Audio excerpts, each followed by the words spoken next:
Amen. All right, so Matthew chapter 5, primarily 5, 6, and 7, and of course the corollary in Luke chapter 6. We could probably have a 2-week discussion about whether the Sermon on the Mount and the Sermon on the Plain are the same sermon or different sermons. I think that discussion is a little unnecessary. I think Jesus preached the same thing a lot. I think that's what a lot of the itinerant preachers did in ancient days. That's what a lot of gospel meeting preachers did. You just preach one set of sermons one year. And so I don't think there's a lot of value in that conversation. If you do and you wanted to talk about it, text me later, and we'll argue about it then. But for this morning, we're just going to move on. I really like this first question. I think it's so important as you're looking at the Sermon on the Mount. What does it mean to be blessed? Yes, ma'am? Favored by God. Okay. I think that's exactly it. That's a big part of it. Certainly what that word would mean as you're looking at it in a dictionary. Anything else? Oh. Made holy or consecrated. I like that. Somebody else back there? Oh, Terry. Yeah, I said if your life and character and heart are approved by God. All right. Character and heart that are approved by God. I think in the sermon, I think you kind of take all those ideas. I think it's talking about one who is spiritually at peace, right? You're blessed if you're at peace with God, right? And it's really interesting to me the way Matthew sets that off from what we might think about as being happy today. If you just look up the word blessed, I think the Greek word, the simple definition is happy. But happy happy depends on the external circumstances a lot, right? And it's interesting to me, going back into Matthew chapter 4, you get these quotations, and actually prior to Matthew chapter 4, going back to chapter 2, you get that quotation from Jeremiah 31:15, Matthew 2, verse 18. A voice was heard in Ramah, weeping and great mourning, Rachel weeping for her children, that she refused to be comforted because they were no more. And that's in reference to the death of the children that Herod was putting to death, trying to find Jesus and put him to death. It's kind of interesting. I think it's verse 17 in Jeremiah 31 talks about rejoicing. And so you have this prediction of the death of the firstborn, and then 2 verses later you have this idea of rejoicing. Well, how can I rejoice? This is something we might be thinking about today as we talk about our trials and tribulations. How can I lose a child and rejoice? How can I be in such a situation where my firstborn could die, and yet I can still rejoice? Well, if we're just talking about physical circumstances, that makes no sense whatsoever. But if we're recognizing the greater spiritual circumstances, and my physical circumstances do not dictate my spiritual circumstances unless I let them, then even in such a terrible situation, I can still find reason to rejoice if I'm at peace with God. Right? And of course, these are infant children that are being put to death, and as terrible as that would be, I'm not trying to diminish that at all. You're talking about children that as far as I can understand, are going directly to heaven, going directly to the presence of the Father in Jesus. You see the same thing over in Matthew chapter 4, or something similar, right? Matthew chapter 4, the beginning of Jesus' ministry, you get that quotation there from Isaiah 9, 1 through 2, the land of Zebulun and the land of Naphtali by the way of the sea beyond the Jordan, Galilee, and the Gentiles. The people were sitting in darkness, or who were sitting in darkness, saw a great light, and those who were sitting in the land of shadow of death, upon them a light dawned. Now, if you remember our first Kings class, that's the region that Solomon tried to give all those cities to Hiram, and Hiram went, I don't want those cities, those are no good. Like that was not a great place. And there was a lot of Gentile influence, and a lot of the captivities and problems that Israel had would begin there, because as you come around that Fertile Crescent, Mark kept putting up on the board, as you came into Israel, that's where you came first. And yet this great light dawns upon them. Well, they didn't become a wealthy place in the first century. It was Jesus. Jesus spends the majority of his 3 years in and around Galilee preaching the gospel. And so the great light there is a great spiritual light. And so they could be blessed. It's also interesting to me, leading into the Sermon on the Mount, Jesus, verse 23, Jesus is going throughout all of Galilee, teaching in their synagogues and proclaiming the gospel of the kingdom. Listen to this, and healing every kind of disease and every kind of sickness among the people. The news about him spread throughout all Syria, and they brought to him all who were ill, those suffering with various diseases and pains, demoniacs, epileptics, paralytics, and he healed them. Boy, wouldn't that make you blessed? No, that's not what this text says. Jesus comes into the Sermon on the Mount and doesn't say one thing about being healed of these physical elements and associating with being blessed. Blessed are the poor in spirit.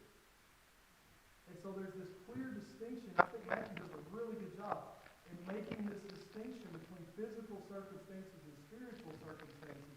The physical circumstances can be whatever they are. And I can be blessed. I can have peace with God.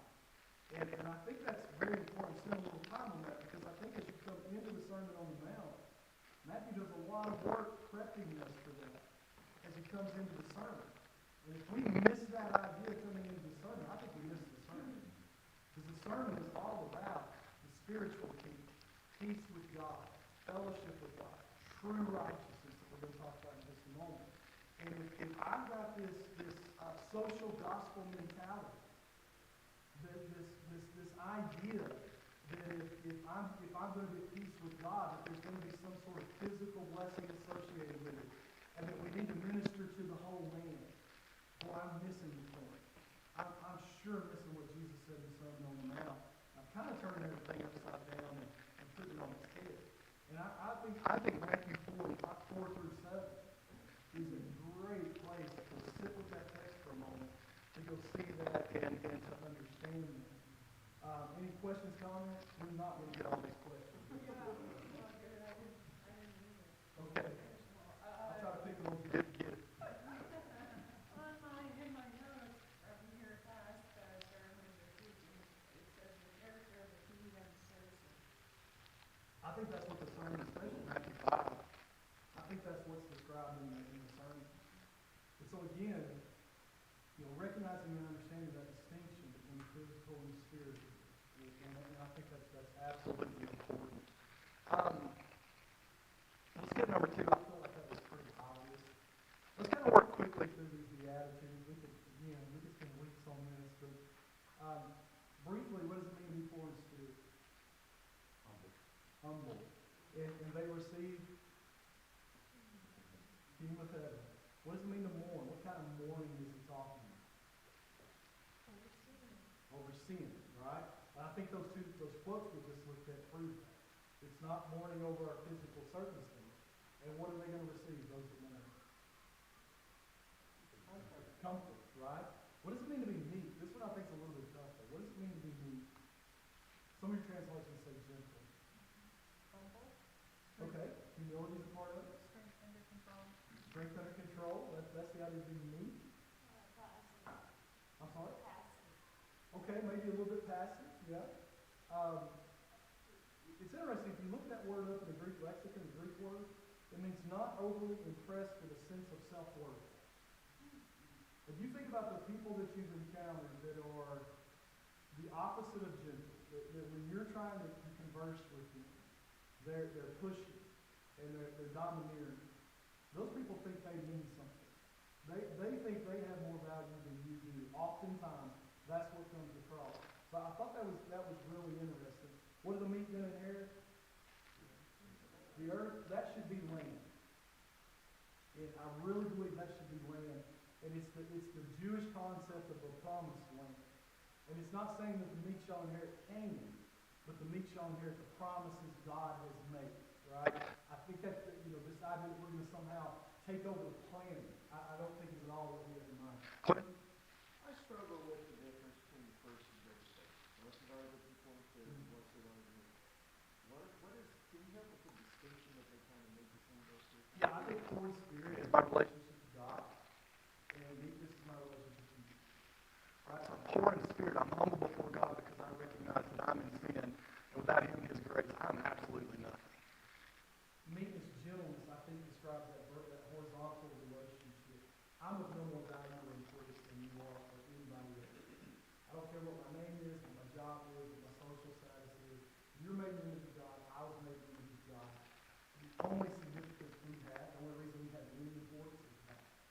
And it's exactly the same force. And I was gonna ask, do you think the idea of sort of the inherited land, or maybe, the extension that says those are the curse, could be kind of like a play on the idea of, well, usually those who are self-employed as well, hired to self-employed are those who go out and conquer versus, and so it puts a good position that no, it's not these people, it's the opposite who actually see the kingdom.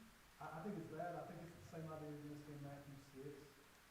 When you're doing things for the praises of him, you get your reward now. And I think it's very much in line with what you're saying. But it's the idea, yeah, those that are not meek, those that are not gentle, those that are taking, they're getting their reward now. And those that are meek, those that are gentle, their reward is going to be that promise that God is making, which is far different and far better. Hunger and thirsting after righteousness, I think, is pretty obvious. What we got? Desire to be one side and God's eye. I think if in your mind you will think starving and dying of thirst, I think you get a better grasp on what's being said there. And then what are they going to receive? They'll be filled. Yeah. It's you know, the fulfillment, the reception, what's received by these people, you'll notice it just fits with what they're demonstrating. Merciful, what does that mean? Exercising grace. Exercising grace. I like that. What are they going to receive? Mercy. Pure in heart. Followers of God's law. Followers of God's law. You know, ivory soap, right? 99.9% pure, right? Unadulterated, unmixed, without contaminant, right? And so a pure heart, clean, free of adulterated matter. And what are they going to receive? See God. Peacemakers. I think this is interesting. Peacemaker. Never enters into controversy. Working to prevent conflict. What did you say, Sherry? Resolve conflict. As a Christian, what is the number one way that I can promote peace? Others' relations with God, just letting them know. Share the gospel. I think this is an admonition to evangelism. Because the peace we need, peace with each other is important, but peace with God is what matters. And if you and I have peace with God, then by necessity we're going to have peace with one another. And so the solution to the lack of peace, and I don't want to say the solution to conflict, because the gospel creates conflict. Jesus came and brought a sword. Right? So it's not about avoiding conflict. It's about resolving enmity between people and God. And then, you know, as that happens, conflict kind of goes out the window, but it's a secondary thing. I don't think this is saying be afraid of conflict. And what are they going to become? Sons of God. Persecuted for righteousness' sake, pretty obvious. And then they'll receive the kingdom of heaven. Any questions on those? We're going kind of quick. We probably studied that in more. Okay. Question number 4 and 5, I think, are very important. What is it to be the salt of the earth? What does that mean? I'm not going to ask all the questions he asked in that order. What does it mean to be the salt of the earth? It gives us value. You add value to the Okay.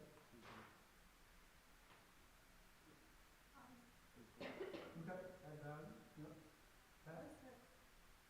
I'm sorry, Pat? Oh, This and the light really talk about, because salt and light both have Yeah. kind of similar properties, talks about influencing those that are around you in a positive way. okay. And that's what salt did. Salt was a preservative, salt had savor, flavor. So it really speaks to living God's message and proclaiming it and influencing those by that message. Absolutely. Sure. What Pat said. All right. Yeah, I think that's it. It's talking about influence, and you're right. We might as well group those two. They're both the same thing. It's talking about influence. What allows salt and light to do their work?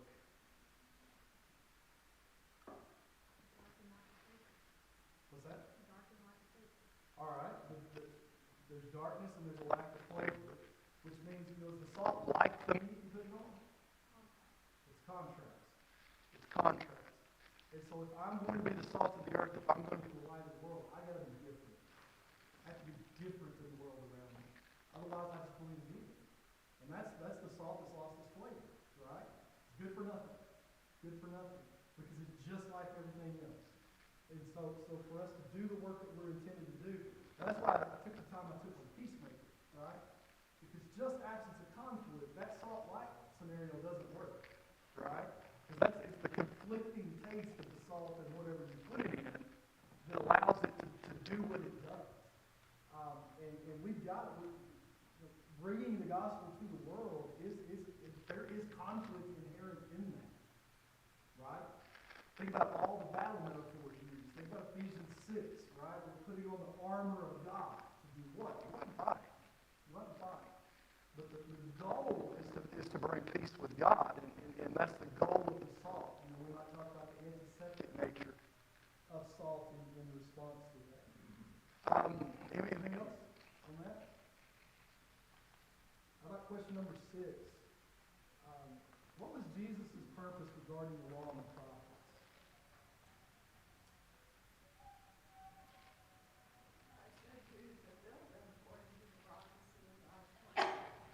To fulfill them. That's Matthew 5 and verse 17. Do not think I came to abolish the law or the prophets. I did not come to abolish, but to fulfill. Right? So to fulfill. If the thing has been fulfilled, is it still in effect? No. So by fulfilling the law and the prophets, Jesus puts us in a condition where we're no longer under the law. Right?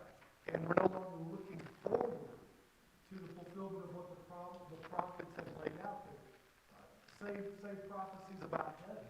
Everything messianic related has come to pass. So Jesus has accomplished the purpose of the law and the prophets.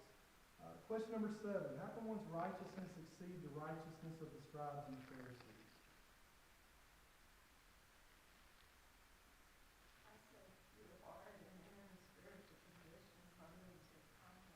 Okay, so we're not talking about counting how many commandments we kept and trying to keep more than the Pharisees, right? What we're talking about is this symmetry, this harmony between the walk we're walking and the heart that leads us, right? And when you really look at the problem with the Pharisees, that was the problem. And that's what he's going to get into in verse 21 and on in chapter 5.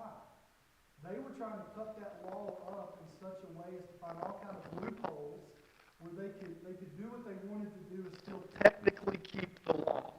Okay? And what does that say about your heart?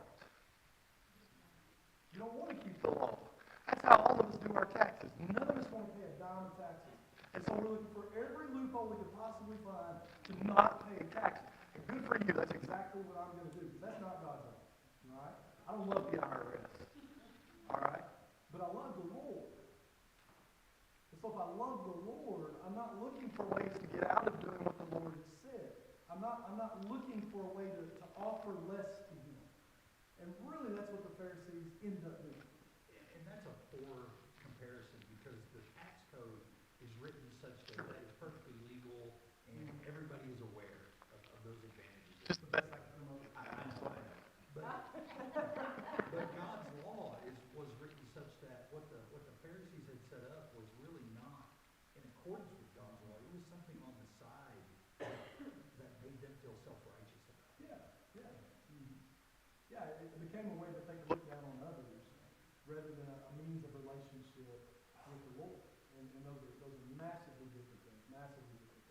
And you're right, that's not a great illustration. But because I just don't want anybody to feel bad about taking the tax breaks. That's oh, no, I'm taking mine. I'm doing that right now. I don't love the IRS. Somebody over here have a hand? I got to quit twitching. And that's very important, because verse 20 is priming us for all of these things he deals with in 21 through 47. All right? And that's what he's getting at in the rest of this section. Is you have heard that it was said. So the Pharisees have laid out this minimalistic concept. And sometimes he's actually quoting the law itself, like 21. You shall not commit murder, right? That's the 10 Commandments. You have heard that it was said, you shall not commit murder. So I take from that there had been some shallow preaching, right? Part of the truth had been shared. You shall not commit murder. The Old Testament also says to love your neighbor as yourself, right? And so to limit, my requirement for relationship with you to you shall not commit murder is to really cut a lot of God's intent out. Actually, to cut a lot of what God said out. And so it's not like Jesus, and there's a lot of controversy about what's going on in this passage. I don't think Jesus is adding to the law of Moses. I think Jesus is telling them, here's what you missed. Here's what was always there. This is the heart of the law.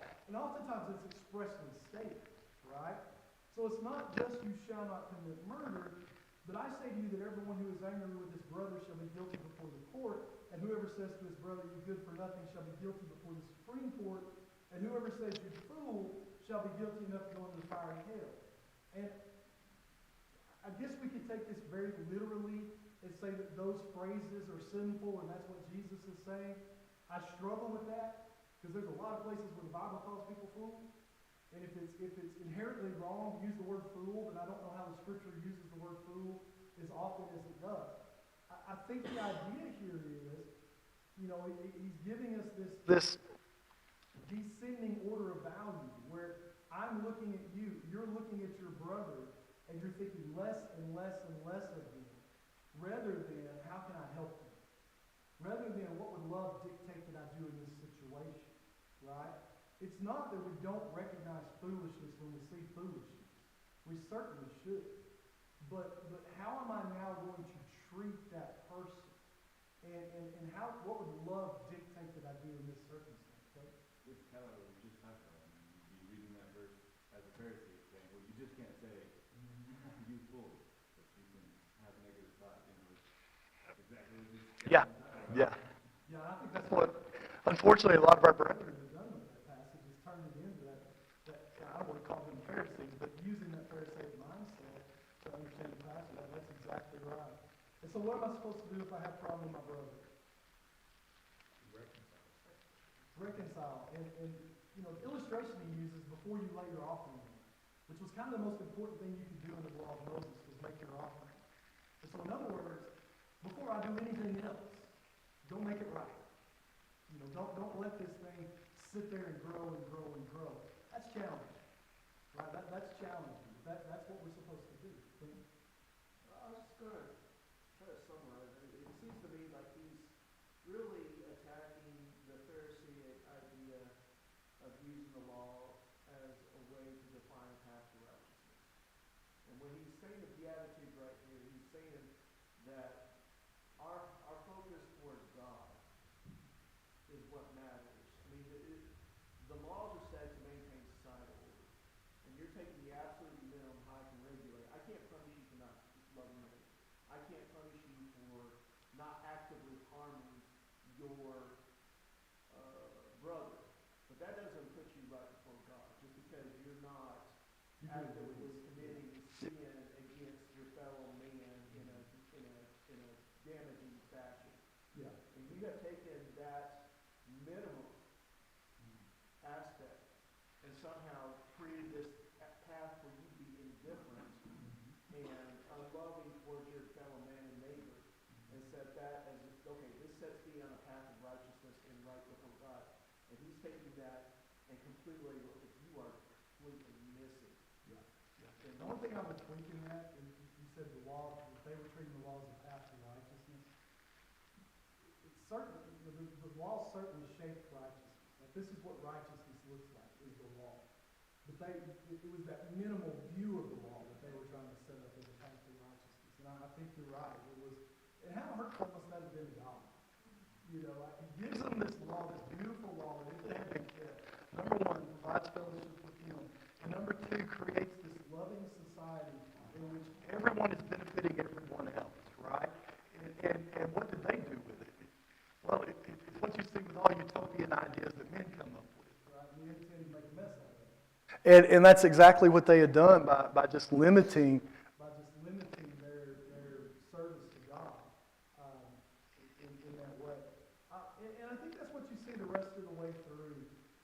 this passage on oath, making and taking oaths,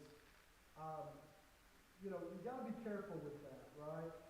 Verse 33, again, you have heard that the ancients were told, you shall not make false vows, but shall fulfill your vows to the Lord. But I say to you, make no oath at all, either by heaven, for it is the throne of God, or by the earth, for it is the footstool of his feet, or by Jerusalem, for it is the city of the great king. And we've kind of taken that, I think the King James may say swear on it all or something like that. And we've taken that and we've made that, all you should ever say is yes or no. You should never say I promise. You should never make a vow. You should never say I swear. That is not what this passage says. God enters in all kinds of vows. Like Genesis 15, the new covenant is an oath. Right? He's not saying never enter into an oath at all. But look at these oaths they were entering into. You shall make no oath at all, either by heaven, for it is the throne of God, or by the earth, for it is the footstool of his feet, or by Jerusalem, for it is the city of the great king. You shall not make an oath by your head. You cannot make one hair black or white. These are actual vows they were taking. They had come up with a system of wording that you could use. And if you use the proper wording, so if you swore by the temple, you had to keep the vow, but if you swore by the gold in the temple, you didn't. And you might go, well, why not? I don't know. Who came up with this nonsense? Right? It's the same thing. I said I would, but I have my fingers crossed. Well, who in the world came up with that? Right? That's what they were doing, as silly as that sounds. And so Jesus says, let your statement be yes, yes, or no, no. Let your yes be yes, or your no be no. Do what you said you're going to do. The Apostle Paul's going to go down to the temple and pay for vows. This cannot be saying that we can't enter into a vow or take an oath. That's what your wedding was. As much as we think it's about dresses and flowers and cakes, it wasn't. It was about the vow. It was about the oath that you took. I don't think the marriage oath is somehow invalidated by Matthew chapter 5 or made sinful by Matthew chapter 5. We're supposed to make those vows to one another. That's not his point. His point is, it goes back to this heart thing, right? What are you doing with these vows? Are you using these vows as a demonstration of your faithfulness? Or do you created some special wording so you can get out of your vows? That's what he's condemning. And so we got to be careful, like Toby said, not to take Jesus' words and filter them back through a Pharisaic mindset, because we end up in a very bad place, a very sinful place, more often than not. The same thing with an eye for an eye and a tooth for a tooth. What's the antidote to an eye for an eye, an eye for an eye and a tooth for a tooth? What's the opposite of that? What does Jesus say? Have mercy, love your brother. All right, turn the other cheek. Have mercy. So we can't defend ourselves? No. By the way, that passage in Deuteronomy has nothing to do with self-defense. That's actually a law in the law of Moses. And the law was intended to prevent a Hatfield McCoy kind of situation. You can only go this far. Right? It was defining justice.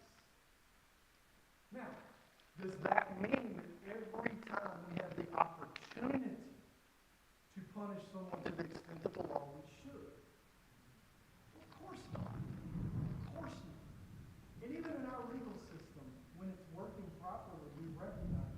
I know we haven't heard this in a while. That's thunder. And that's it's really cool. We may take some time later and look out the window. But let's come on back in here. Let's have this conversation.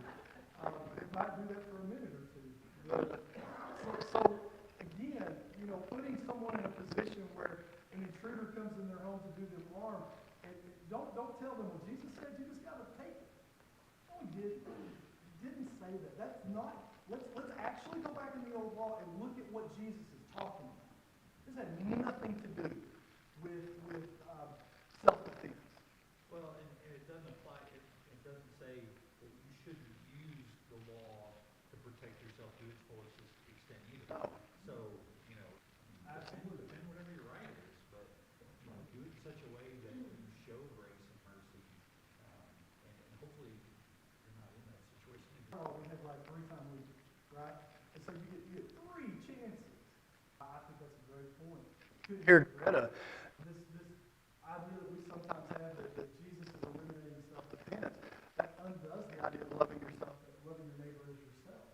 Because you wouldn't want your neighbor to be assaulted. And by the way, you also wouldn't want that person to leave your house and go to their house and assault them. And so I think I can make a really good argument that self-defense is a means of loving. Question I get all the time, I've got several times, problem if I'm laying in bed at night thinking, man, one day somebody's coming down with me. I got to stop someone from harming my wife.